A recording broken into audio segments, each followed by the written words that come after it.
장전마을 집단 암 발병과 관련해 전주지법에 민사조정이 신청됐죠. 익산시와 전라북도가 그 대상인데요.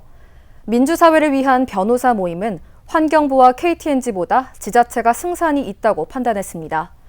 전라북도와 익산시가 조정의 거부감을 드러내면서 소송이 불가피해졌습니다. 최정호 기자의 보도입니다.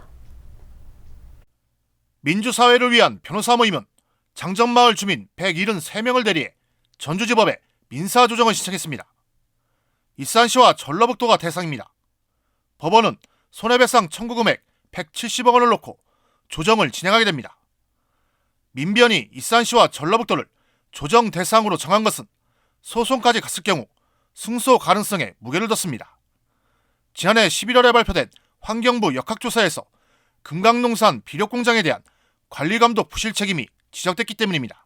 금강농산이 익산시에 폐기물 실적을 보고한 자료를 보시면 그 빨간색으로 표기된 부분이 유기질 비료로 신고를 했습니다. 사실 이게 유기질 비료에 들어가면 안 되는 건데 익산시에서 확인을 못한 것으로 확인이 되었습니다.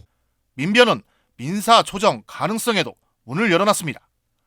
국내에서 발생한 환경 피해 사례에 대한 법원 위자료 연구반의 기준 금액을 보면 사망자의 경우 6억 원입니다.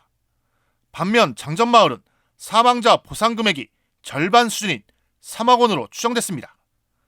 여기에 전체 보상 금액 170억 원도 익산시와 전라북도가 분담해서 지급하도록 했습니다. 소송에서의 책임을 부과시키는 주체를 지정해서 소송 경제적으로나 소송의 시간이라든지 비용이라든지 구제 가능성이라든지 여러 가지 측면을 통해서 피고를 지정하는 거거든요.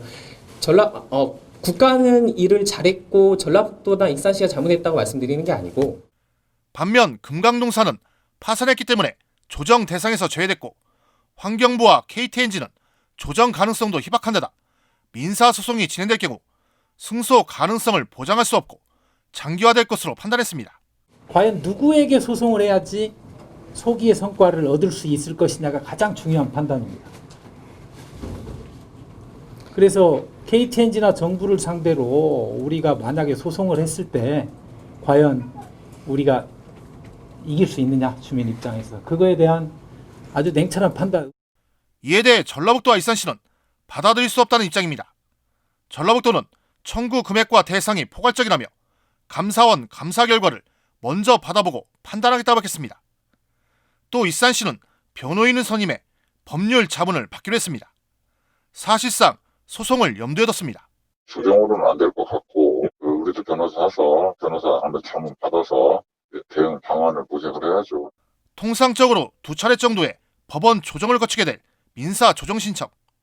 하지만 조정에 대한 입장차가 뚜렷해 소송 전환은 불가피해 보입니다. KCN 뉴스 최정호입니다.